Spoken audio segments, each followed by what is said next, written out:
नमस्कार। हम आज जानते हैं हमारे सांस्कृतिक धरोहर के बारे में। हम एक मस्जिद है काशी में, उसको कहते हैं ज्ञानवापी मस्जिद। वो महाराजा ज्ञान सिंह राणा के नाम से है। अकेली मस्जिद है, पूरे हिंदुस्तान में अकेली मस्जिद है जो हिंदू राजा के नाम पर थी, नाम पर अभी भी है। वो ज्ञानवापी कहते हैं उसको।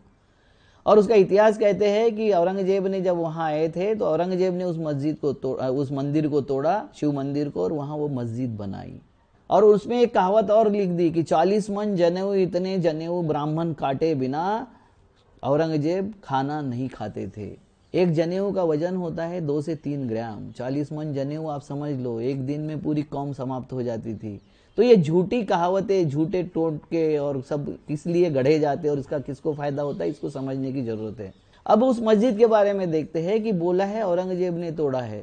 और ब्रिटिश गैजेट क्या बोलता है, जैसे वो कलकत्ता में एक ये था, पड़ाव था इंग्लिश अंग्रेजों का। उस वक्त औरंगजेब नागा विद्रोह दबाने के लिए, नागा विद्रोह को कुचलने के लिए आसाम गए थे। और औरंगजेब जब चलते थे तो उनके साथ में पूरा जनान खाना भी चलता था और पूरा ताफा चलता था। तो हर दिन वो 12 से 15 किलोमीटर से ज़्यादा सफ़र नहीं तय करते थे।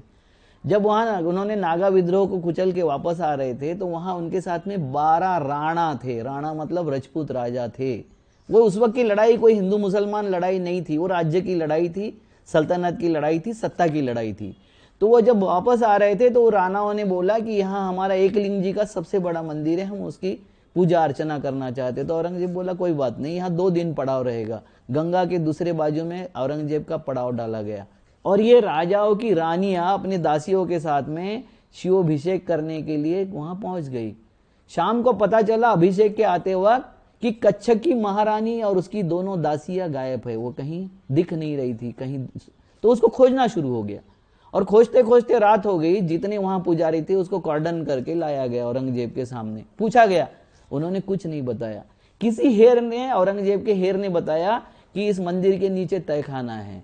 जब तहखाने को खोला गया सुबह तो वहां रानी की लाश और दोनों दासियों की लाश विवस्त्र अवस्था में पड़ी हुई थी। उनके साथ में जोर जबरदस्ती करके उनको मार डाला गया था।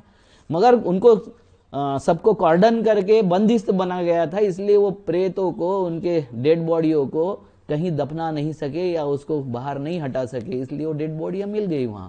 अब उनका राणाओं का क्रोध अनावर हो गया कि मंदिर के नीचे ये क्या चल रहा है, मंदिर के नाम से ये क्या चल रहा है। तो राणाओं ने बोला कि ये मंदिर अब अपवित्र हो गया है, इसलिए मंदिर को हम तोड़ना चाहते हैं। औरंगजेब क्यों ना मनाही करेगा। औरंगजेब ने बोला जैसा आपको लगता है उचित कीजिए। उन्होंने वो तोड़ दिया और वहां मस्जिद तामील हो गई। राजा ज्ञान सिंह राणा ने वो मस्जिद, कच्छ के राणा ने वो मस्जिद तामील की। और उसके बाद में क्या हुआ, मस्जिद तामील होने के बाद कि वहां के जितने पुजारी थे, पंडे थे जो वहां पूजा करते थे, उनको सबको मारा गया, उनकी सबकी जान ली गई, क्योंकि वो किसी का नाम बताने को तैयार नहीं थे। तो सबको दोषी पकड़ के उनको मार दिया गया। तो इन्होंने पूरा सब तरफ, चारों तरफ बवाल मचा दिया कि औरंगजेब ने हिंदुओं की हत्या की, उनकी ब्राह्मणों की हत्या की। ये सच नहीं था, अपराधियों की हत्या की थी। और अपराधियों का हत्या करना ये राजधर्म होता है, राजा का कर्तव्य होता है, वो उसने पूरा किया। मगर वो मंदिर तो अब टूट गया था, पिंड बाजू में स्थापित हो गई थी। वहां मंदिर बनाने के लिए जब बचे हुए जो थे, जो गागा भट्ट यहाँ आया था छत्रपति शिवाजी का राज्याभिषेक करने, वो एक परिवार बच गया था क्योंकि वो उस वक्त वहां नहीं था हाजिर। तो वो परिवार ने फिर मंदिर बनाने के लिए जब राणाओं से, वहां के राजाओं से, जनता से चंदा मांगना शुरू किया तो कोई चंदा देने को तैयार नहीं था। बोल रहे थे तुम अत्याचारी, अन्यायी हो, वहां मंदिर कुछ नहीं बनाएंगे। तो उन्होंने फिर शिवराज्याभिषेक से जो पैसा मिला उसके माध्यम से वहां मंदिर बनाया। ये सच्चाई इतिहास क्यों नहीं बताते। और ये अंग्रेजों ने लिखा है, ब्रिटिश गैजेटियर में इतिहास है लिखा हुआ। ब्रिटिशों ने जो अपने साथ में लिख के ले गए और लिखा हुआ है उसमें वो सारा इतिहास है, मगर हम नहीं पढ़ाएंगे। अंग्रेजों ने भी इस देश को बांटने का इतिहास बनाया। जैसा यहाँ की इस संस्कृति ने वो इतिहास बनाया वैसा अंग्रेजों ने भी किया, क्योंकि अंग्रेजों ने इतिहास लिखा, मुगल कालीन इतिहास, हिंदू राजाओं का इतिहास, और खुद के बारे में क्रिश्चियन इतिहास नहीं लिखा, वो ब्रिटिश कालीन इतिहास लिखा। ये इतिहास को जो बांटने की परंपरा उन्होंने शुरू की, वो परंपरा अभी तक शुरू है, और जिसके माध्यम से यहाँ विभाजन इस कगार पर आ गया कि एक दूसरे के दुश्मन के तौर पर सारी कम्युनिटियां खड़ी हो गई है। ये देश का बहुत बड़ा दुर्भाग्य है। हमको देश का सच्चा इतिहास समझने की आज जरूरत है। नमस्कार।